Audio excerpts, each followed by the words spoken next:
너도 네 자식에게 권자를 빼앗기게 될 것이다. 아들에게 거세를 당하고 저주를 퍼붓는 아버지. 이야기는 세상에서 가장 잔인한 사건에서 시작됩니다. 이들에겐 도대체 무슨 일이 있었던 것일까요? 이 이야기를 하기 위해서는 태초의 순간으로 거슬러 올라가야 합니다. 태초에 카오스가 있었다. 빛도 어둠도 땅도 하늘도 존재하지 않았던 시절, 아무것도 구분되지 않던 혼돈 속에서 대지의 여신 가이아가 스스로 존재를 드러냅니다. 그와 동시에 깊고 어두운 심연 타르타로스와 모든 것을 이어주는 원초적인 힘 에로스가 태어납니다. 이로 인해 변화는 가속됩니다. 뒤이어 밤의 여신 닉스와 어둠의 신 에레보스가 나타나고 그 둘 사이에서 빛의 신 에테르와 낮의 여신 헤메라가 태어납니다. 어둠에서 빛이 태어나고 밤에서 낮이 태어납니다. 가이아는 혼자서 하늘의 신 우라노스와 바다의 신 폰토스, 산의 신 우레아를 낳고 우라노스에게는 높은 곳에서 자신을 감싸도록 명령하였습니다. 세상은 그렇게 형태를 갖추기 시작합니다. 가이아는 우라노스와 결합하여 오케아노스와 테티스를 비롯한 티탄 신족 12남매를 낳습니다. 또한 이마에 하나의 눈을 가진 키클롭스 삼형제와 50개의 머리, 100개의 팔을 지닌 헤카톤 케이르 형제들까지 태어나게 됩니다. 그들은 너무 강했고 너무 위협적인 존재들이었습니다. 그리고 여기서 이 이야기의 첫 번째 비극이 시작됩니다. 우라노스는 이 강력한 자식들이 자신을 위협할 것이라 두려워했습니다. 그래서 그는 그들을 가이아의 품속 깊은 곳에 타르타로스에 가둬버립니다. 자신의 자식들이 고통받고 있다는 사실에 분노한 가이아는 복수를 결심합니다. 강력한 금속 아다마스로 무기를 만들어 아들들에게 아버지를 벌하도록 명령합니다. 모두가 두려워 숨을 죽이던 그때 막내 크로노스가 앞으로 나섭니다. 어머니, 제가 아버지를 징벌하겠습니다. 그날 밤 우라노스가 가이아에게 내려왔을 때 숨어있던 크로노스가 튀어나와 강철 낫으로 아버지를 공격하여 그를 거세시킵니다. 이때 우라노스가 흘린 피는 대지에 떨어져 복수의 새 여신 에리니에스, 물풀의 나무의 요정 멜리아데스, 그리고 거대한 기간테스를 탄생시킵니다. 또한 잘린 신체가 바다에 떨어지며 하얀 거품이 일어나는데 오랫동안 부유하던 그 거품 속에서 한 존재가 태어납니다. 바로 사랑과 미의 여신 아프로디테입니다. 아름다움은 충격적인 폭력 속에서 태어났습니다. 상처 입은 우라노스는 물러나며 저주를 남깁니다. 너도 네 자식에게 권좌를 빼앗기게 될 것이다. 그리고 이야기는 반복됩니다.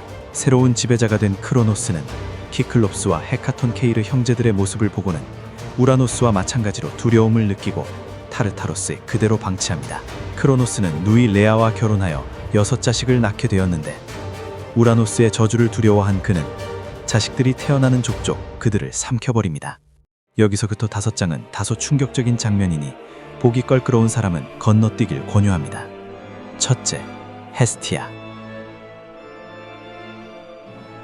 둘째, 데메테르. 셋째, 헤라. 넷째, 하데스.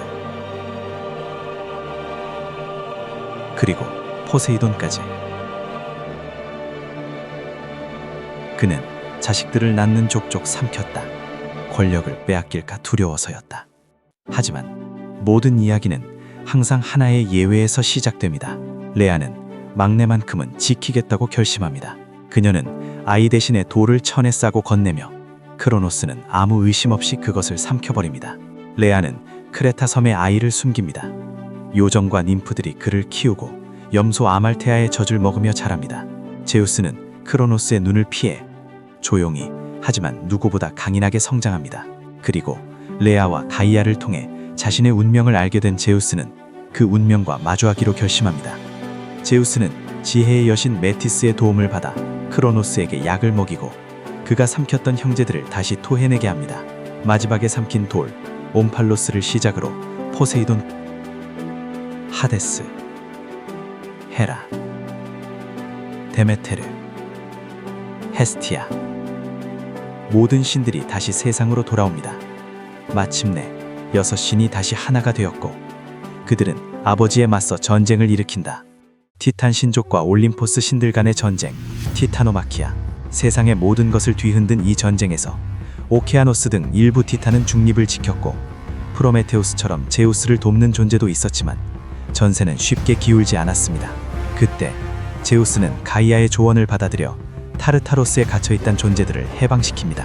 키클롭스는 감사의 의미로 3개의 무기를 만들어냅니다. 제우스에게는 번개, 케라우노스, 포세이돈에게는 삼지창, 트리아이나, 하데스에게는 투명해지는 투구, 퀴네.